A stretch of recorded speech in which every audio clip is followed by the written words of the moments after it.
Lecture du livre Les paraboles de Jésus d'Ellen White. Chapitre 9. La perle de grand prix. Notre Sauveur compara les bénédictions que nous assure l'amour rédempteur à une perle de grand prix. Il illustra son enseignement par la parabole du marchand parti à la recherche de perles précieuses. Il a trouvé une perle de grand prix et il est allé vendre tout ce qu'il avait et il l'a achetée. Le Christ est cette perle précieuse, car en lui est rassemblée toute la gloire du Père, la plénitude de la divinité. Il est le reflet de sa gloire et l'empreinte de sa personne. Son caractère révèle les attributs de Dieu et chaque page de l'Écriture réfléchit sa lumière. Sa justice, semblable à une perle blanche et pure, est sans défaut et sans tache. Aucune œuvre humaine ne peut améliorer le grand et précieux don de Dieu aux hommes. Il est parfait, car en Jésus-Christ sont cachés tous les trésors de la sagesse et de la science. Et il a été fait pour nous sagesse, justice et sanctification et rédemption. En lui sont satisfaits pour cette vie et pour l'éternité tous les désirs ardents de l'âme humaine. Notre Rédempteur est une perle de si grande valeur que, comparée à elle, tous les autres biens peuvent être considérés comme une perte. Le Christ est venu chez les siens, et les siens ne l'ont pas reçu. La lumière de Dieu a brillé dans les ténèbres du monde, et les ténèbres ne l'ont point reçu. Mais tous ne restèrent pas indifférents à ce don du ciel. Le marchand de la parabole représente une classe de gens qui sont animés du désir sincère de trouver la vérité. Des hommes réfléchis de toute nationalité s'étaient efforcés de trouver dans la littérature, les sciences et les religions du monde païen ce qui manquait à leur âme. Parmi les Juifs, des cœurs sincères soupiraient après quelque chose que ne pouvait leur procurer une religion formaliste. Ils éprouvaient le besoin de s'élever spirituellement. Les disciples de Jésus appartenaient à cette dernière catégorie. Corneille et l'eunuque éthiopien à la première. Ils avaient ardemment désiré la lumière d'en haut et avaient prié avec instance pour la recevoir. C'est pourquoi ils acceptèrent le Christ avec joie quand il se révéla. Dans la parabole, il ne nous est pas dit que la perle est un don. Le négociant l'a achetée au prix de tous ses biens. Beaucoup se demandent ce qu'il faut en conclure, car le Christ nous est présenté dans l'Écriture comme un don. En effet, il est un don, mais seulement pour ceux qui se livrent à lui sans réserve, cœur, âme et esprit, pour vivre dans l'obéissance à toutes ses exigences. Tout ce que nous sommes, tous nos talents et toutes nos aptitudes sont à lui et doivent lui être consacrés entièrement. Quand nous nous donnons entièrement à lui, il se donne à nous avec toutes les richesses du ciel. C'est ainsi que nous recevons la perle de grand prix. Le salut est un don gratuit, et cependant il doit être acheté et vendu. Sur le marché de la miséricorde, la perle précieuse est achetée sans argent, sans rien payer. Là, les biens célestes sont accessibles à tous. Le trésor des joyaux de la vérité est ouvert à chacun. J'ai mis devant toi une porte ouverte que personne ne peut fermer, déclare le Seigneur. Aucune sentinelle n'y monte la garde. Depuis l'intérieur, des voix nous convient à entrer. La voix du Sauveur nous adresse à chacun cette invitation pressante et affectueuse. Je te conseille d'acheter de moi de l'or éprouvé par le feu, afin que tu deviennes riche. L'Évangile du Christ est une bénédiction que tout le monde peut recevoir. Les plus pauvres comme les plus riches peuvent obtenir le salut, car ce n'est pas avec la fortune qu'on l'acquiert, mais par une obéissance volontaire, en se livrant au Christ comme un bien qu'il s'est acquis. La meilleure éducation elle-même n'a pas la vertu de rapprocher l'homme de Dieu. Les pharisiens, favorisés par de nombreux avantages temporels et spirituels, disaient avec ostentation « Nous sommes riches, nous n'avons besoin de rien ». Pourtant, ils étaient malheureux, misérables, pauvres, aveugles et nus. Le Christ leur avait offert la perle de grand prix, mais ils l'avaient dédaignée. Aussi, leur dit-il, les publicains et les prostituées vous devanceront dans le royaume de Dieu. Nous ne pouvons pas gagner le salut, mais il faut que nous le recherchions avec autant de ferveur et de persévérance que si nous devions tout abandonner pour l'obtenir. Il nous faut chercher la perle de grand prix, mais non sur les marchés ou à la manière du monde. Dieu ne nous demande ni argent ni or en paiement, puisque tout est à lui. Abandonnez l'idée que vous assurerez votre salut par des avantages temporels ou spirituels. Dieu vous demande une obéissance volontaire, il vous invite à délaisser vos péchés.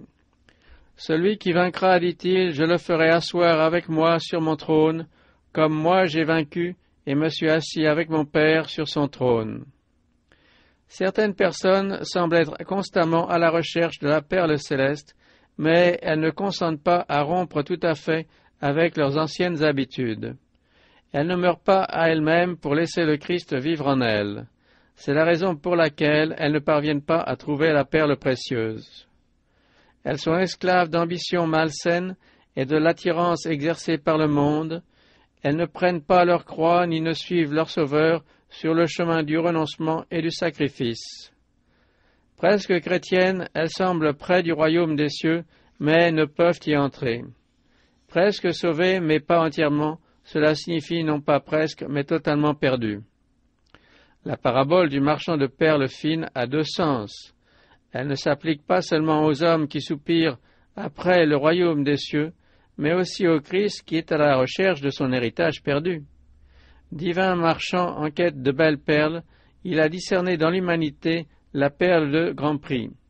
Il a vu la possibilité de sauver l'homme souillé et ruiné par le péché, les cœurs qui ont servi de champ de bataille aux assauts de l'ennemi et qui ont été délivrés par la puissance de l'amour sont plus précieux aux yeux du Rédempteur que ceux qui n'ont jamais péché. Dieu ne considère pas l'humanité comme indigne et souillée. Il la voit à travers son Fils et sait ce qu'elle peut devenir grâce à l'amour rédempteur. Il a abandonné toutes les richesses de l'univers pour acheter la perle. Après l'avoir retrouvée, Jésus l'enchâsse de nouveau dans son diadème. Ils sont les pierres d'un diadème qui brilleront dans son pays.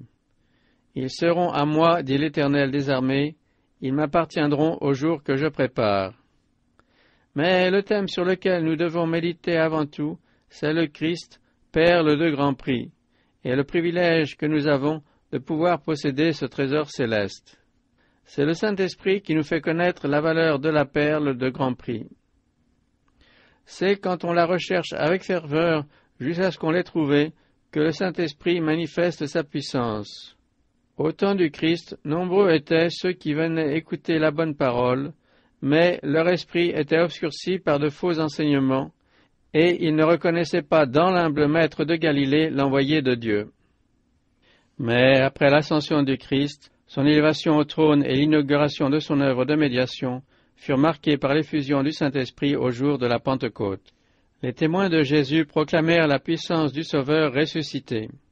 La lumière divine pénétra dans le cœur de ceux qui avaient été induits en erreur par les adversaires du Christ.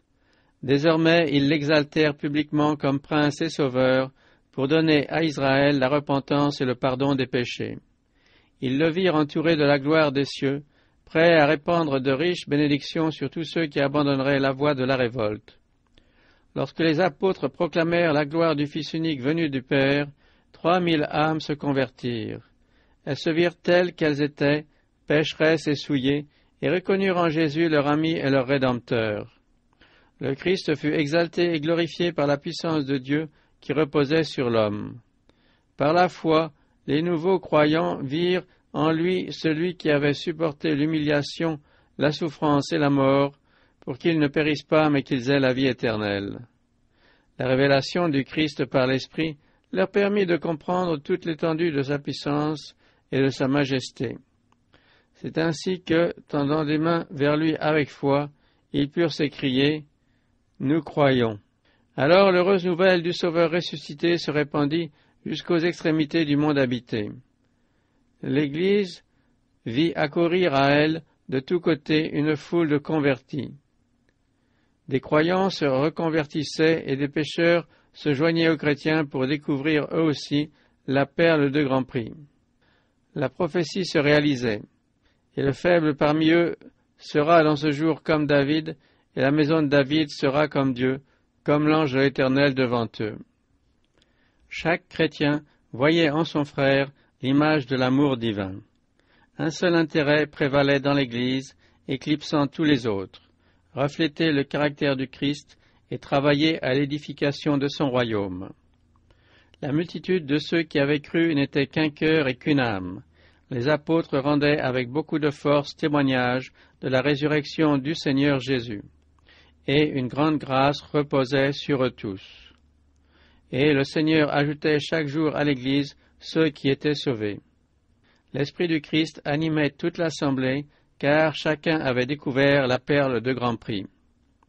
Ces scènes doivent se renouveler avec une plus grande puissance encore, car l'effusion du Saint-Esprit au jour de la Pentecôte n'était que la pluie de l'automne, mais la pluie du printemps sera plus abondante.